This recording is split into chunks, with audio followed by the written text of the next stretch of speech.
আজকের গল্পটা এমন একটা টেক শোকেস নিয়ে যা ভালো কারণে নয় বরং একেবারে ভুল কারণে ভাইরাল হয়ে গিয়েছিল। এটা এমন একটা ঘটনা যেখানে উদ্ভাবনের দাবি আর কঠিন বাস্তবতার মধ্যে একটা বিশাল ফারাক চোখে পড়ে। চলুন এই বিতর্কের গভীরে গিয়ে দেখি ঠিক কী ঘটেছিল সেদিন। গল্পের শুরুটা কিন্তু বেশ নাটকীয়। ভাবুন তো, একটা হাই প্রোফাইল জাতীয় টেক সামিটের মাঝখানে হঠাৎ একটা ইউনিভার্সিটি স্টলের পাওয়ার সাপ্লাই বন্ধ করে দেওয়া হলো। শুধু তাই নয়, সবার সামনেই তাদের স্টল গুটিয়ে বেরিয়ে যেতে বলা হলো। কিন্তু কেন এমনটা করতে হলো? আমাদের আজকের আলোচনার মূল প্রশ্ন এটাই, কি করে একটা ইউনিভার্সিটি টেক শোকেস, যেটা প্রশংসার দাবিদার হওয়ার কথা ছিল, সেটা একটা ন্যাশনাল এম্বারাসমেন্টের কারণ হয়ে দাঁড়ালো। চলুন উত্তরটা খোঁজা যাক। আচ্ছা, ঘটনাটার প্রেক্ষাপটটা আগে বোঝা যাক।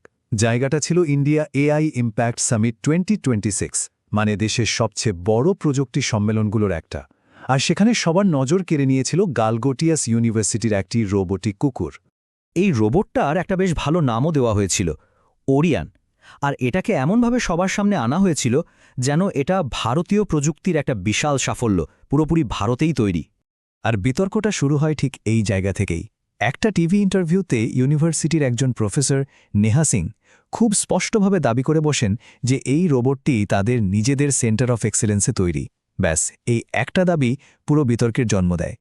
আর তাদের দাবিকে আরও বিশ্বাসযোগ্য করতে সাথে জুড়ে দেয়া হলো একটা বিশাল অঙ্ক, ৩৫০ কোটি টাকা। বলা হলো ইউনিভার্সিটি নাকি এআই গবেষণায় এই বিপুল পরিমাণ টাকা বিনিয়োগ করেছে। বোঝাই যাচ্ছে এই অঙ্কটা দিয়ে প্রমাণ করার চেষ্টা হচ্ছিল যে তাদের কাছে এই ধরনের প্রযুক্তি তৈরির সব রকম সামর্থ্য আছে। কিন্তু এই বড় বড় দাবির আড়ালে সত্যিটা ছিল একদম অন্য। চলুন এবার দেখি ইউনিভার্সিটির এই সুন্দর করে সাজানো গল্পের সাথে আসল বাস্তবতার ফারাকটা ঠিক কোথায় ছিল আর কীভাবেই বা সেটা সবার সামনে এলো। আর মজার ব্যাপার হলো, এই গরমিলটা কিন্তু কোনো বড় সাংবাদিক বা কর্মকর্তারা ধরেননি। এটা প্রথম চোখে পড়েছিল সোশ্যাল মিডিয়ার কিছু প্রযুক্তিপ্রেমী মানুষের। তারাই প্রথম প্রশ্ন তুলতে শুরু করেন। এবার একটু দাবি আর বাস্তবতার মুখোমুখি তুলনা করা যাক। একদিকে ইউনিভার্সিটির দাবি এটা তাদের ৩৫০ কোটি টাকার বিশাল প্রকল্পের অংশ, আর এটা ক্যাম্পাসের নজরদারির কাজে লাগানো হয়। অন্যদিকে কঠিন বাস্তবতা হল এটা আসলে চীনের ইউনিট্রি রোবোটিক্স কোম্পানির বানানো গো-টু মডেলের একটা রোবট, যার দাম অনলাইনে মাত্র ২ থেকে ৩ লক্ষ টাকা। মানে তফাৎটা আকাশ পাতাল। সত্যিটা একবার সামনে আসতেই বিতর্কটা যেন দাবানলের মতো ছড়িয়ে পড়ল। যেটা শুরু হয়েছিল সোশ্যাল মিডিয়ার কয়েকটা পোস্ট দিয়ে, সেটা দেখতে দেখতে জাতীয়, এমনকি আন্তর্জাতিক মিডিয়ার শিরোনামে চলে এলো। এরপর যা ঘটল সেটাকে একটা ডমিনো এফেক্টের সাথেও তুলনা করা যায়। একটার পর একটা ঘটনা ঘটতে লাগল। প্রথমে সোশ্যাল মিডিয়ায় আসল সত্যিটা ফাঁস হলো, তারপর সম্মেলনের আয়োজকরা তাদের স্টল বন্ধ করে দিল, এরপর ইউনিভার্সিটি একটা দুর্বল সাফাই দেওয়ার চেষ্টা করল, আর তার পরপরই শুরু হলো আন্তর্জাতিক মিডিয়ার উপহাস আর দেশের ভেতরের রাজনৈতিক বিতর্ক।